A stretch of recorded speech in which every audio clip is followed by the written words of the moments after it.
Au nom de Dieu le très clément, par essence et par excellence, le prophète Mohammed, que la prière d'Allah soit sur lui et sur sa famille, a dit: Ô gens, le mois de Dieu est arrivé à vous, avec la bénédiction, la miséricorde et le pardon. C'est le meilleur des mois auprès de Dieu. Ces jours sont le meilleur des jours, ces nuits les meilleures des nuits, ces heures les meilleures des heures. C'est un mois durant lequel vous êtes invités à être les hôtes de Dieu et vous êtes placés au rang des gens honorés. En ce mois béni, la chose la plus importante est de comprendre idéologiquement pourquoi le jeûne, pourquoi ce mois béni. Quelle est la cause pour que Allah Tout-Puissant a émis le jeûne obligatoire pour chaque croyant de Dieu et du jour dernier. Le jeûne à la base a 2 critères fondamentaux. Le premier critère mineur est pour que le monde se retrouve au même pied d'égalité. Le deuxième critère est majeur et l'exemple et la preuve de l'existence de la divinité, de la puissance de Dieu dans ce monde. Le jeûne nous explique beaucoup de choses, mais les gens ne font pas attention à ces immenses signes et au véritable sens du jeûne.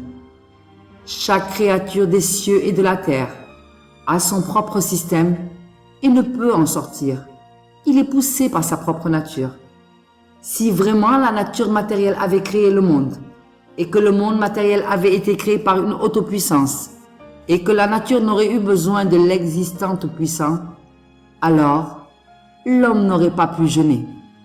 L'animal, par exemple, ne peut absolument pas s'abstenir de ses désirs et de ses besoins vitaux. Il répond inévitablement à sa propre nature, car il ne peut changer sa nature.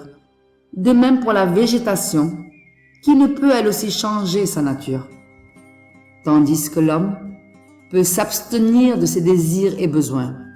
Et donc, il est la preuve vivante qu'il a la capacité de vivre sans manger ou sans subvenir à ses désirs.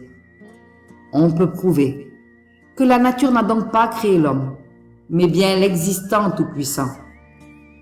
Tout arrêter et dominer ses désirs pour l'amour du Seigneur et le pouvoir de Dieu. Il nous a donné cette intelligence pour le voir à travers elle. Celui qui ne voit pas le signe d'Allah dans l'univers par sa propre intelligence, alors il est confus et n'a nul besoin de son intelligence, car chaque créature vit son intelligence, sa volonté, sa liberté et sa conscience, et ceci pour y voir ces signes dans le monde. Chaque créature vient bien du néant, car rien ne change dans l'univers quand elle disparaît. L'unique être nécessaire est Allah. Seul lui est important pour l'existence. Il est la force créatrice et motrice qui maintient le monde et l'existence avec toutes ses créatures. Je démontre ici des signes démontrant que l'homme gère et maîtrise la nature dans son développement et son anéantissement. Il est supérieur à elle, et donc, elle ne peut créer l'homme, ni lui donner ses attributs si elle-même n'en possède pas. Allah est la volonté absolue, la liberté absolue, l'intelligence absolue.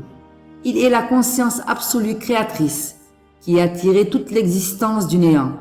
C'est bien lui, Allah Tout-Puissant, l'immense élevé.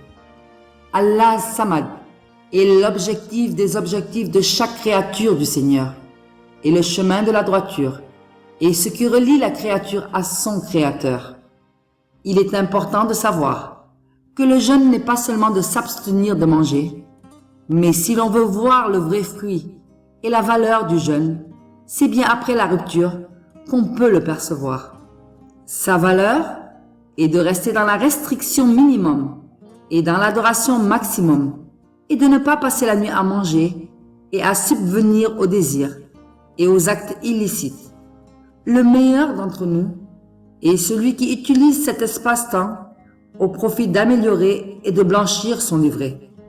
C'est pourquoi il est important de planifier un programme spirituel pour augmenter ses adorations habituelles, et ce, pour faire la distinction de ce mois Ramadan.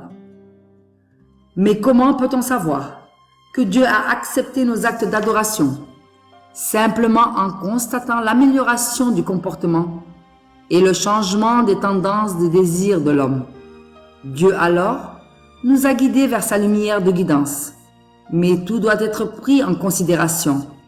Parmi ceux-ci, le jeûne de chaque organe de notre corps.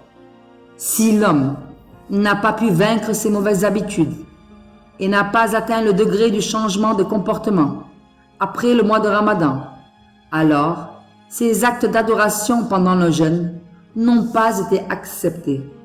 Il est important de se poser les principales questions pour un changement vers le meilleur comportement et examiner son âme, son esprit et sa conscience. Tout simplement, retrouver sa nature innée, qui est le chemin de la droiture et l'agrément du Seigneur. Au nom de Dieu, le tout miséricordieux, le très miséricordieux. Ô vous qui croyez, le jeûne vous est prescrit, tout comme il a été prescrit à vos devanciers, afin que vous adoptiez la piété. Par le temps, l'homme est certes en perdition, sauf ceux qui croient et accomplissent les bonnes œuvres, s'enjoignent mutuellement la vérité et s'enjoignent mutuellement l'endurance.